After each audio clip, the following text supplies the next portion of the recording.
So, mate, it just all seemed to click tonight. Was that the case? Yeah, look, I think that's one of our better team performances for the year. We started to get our attack into order. I think we started a little crisper. Again, defensively, I thought we were pretty good against the big side, and we actually controlled Redcliffe's sort of march down the paddock, and I thought we did that pretty well. But in terms of attack, that was probably the most pleasing thing. We were pretty good in attack in terms of what we did. We asked some questions in defensive line. And I guess this win proves that you beat Wynnum, you beat Redcliffe. There's no reason we can't beat every team. We've said that all along. This side is capable of winning this competition, and I'll state that all day, every day. The players showed a bit of belief in themselves tonight too, in terms of what they did. And I thought Ty Williams was outstanding in terms of leading around the paddock today. And had a great first half to really set up that win. It was pleasing. And you mentioned Ty, the old blokes did well. Wright scored a try as well too. Still got it. I think he's talking to you, mate. Oh, I was talking to you, mate. I wasn't going to give him a hard time about his age, but the old guys, that right hand side, I think he's got a combined age of about 90. But they showed how to play footy. They gave us a footy lesson tonight, and they defended well, and they played some good cohesion, and showed some good clean pair of heels at times, and you can't beat that experience. And when these guys switch on, it's been a tough week. It's been a very emotional week. It's been draining on these guys here, and the way they handled it and the way they performed tonight was a credit to a young man. And did you say anything prior to that, like before the game, like you obviously would have spoken about? I don't need to. These guys, this club, as I said today, is at the funeral up on Thursday Island. It's been a tough week because there's an overwhelming sense of grief that's sort of come over this club and the community as a whole, because we've lost a fantastic young man, and he was destined to become a leader, and to have him cut down like that was pretty tragic. It was very tragic, and the players, he was a good mate of them, and I think everyone sort of felt like he was their little brother, and they went out and honoured him today by playing as a team, and they did that well.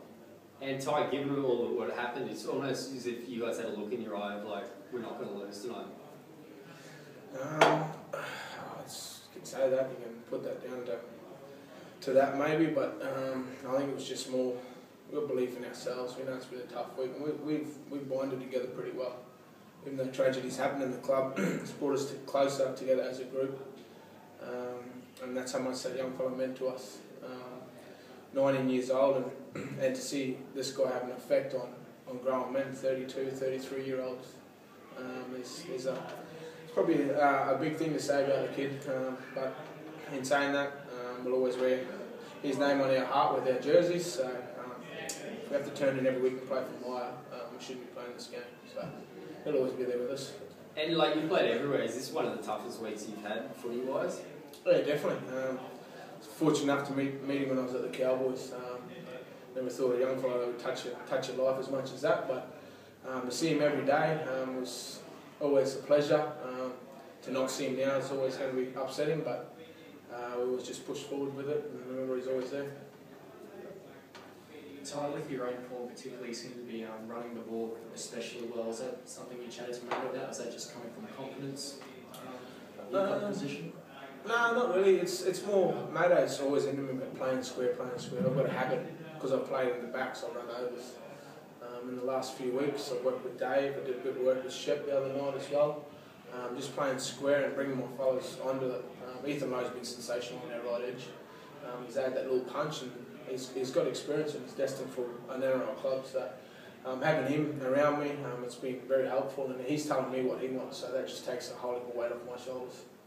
The attack, is it starting to get to where you want it to be, because it looked pretty cohesive tonight, certainly on a few occasions? Yeah, look, we did ask questions of the Redcliffe defensive line. I still think we don't support our ball carrier enough, and that's something that's always been a strength of ours. So that's something we'll work on this week at training. But in terms of that, in terms of our structure, and probably our patience to remain where we needed to be. We knew we were in a game of chess with Redcliffe. We had to outsmart them, and basically they rely on you. You've had having errors, making errors, and putting them in good position on the field, and then they sort of beat you with some pretty slick players and pretty slick footwork. So we control the ball pretty well. We've always maintained that if we complete at 80%, we've got enough attacking variety to beat any team in the competition. We were 78.5% tonight, and that probably shows on the scoreboard.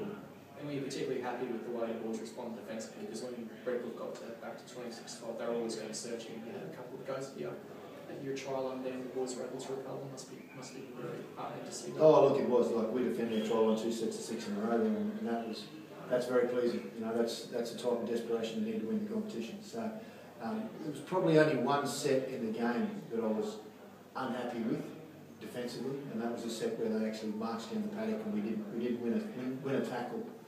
They found their front, they got quick play the balls, they had us on the back foot, and we didn't win, and as a consequence they scored a try on us, and that sort of brought them back into the game. But the guys regrouped, they really worked hard and said, right, the next one where our contact's got to be spot on and our defensive technique's got to be right, and they were.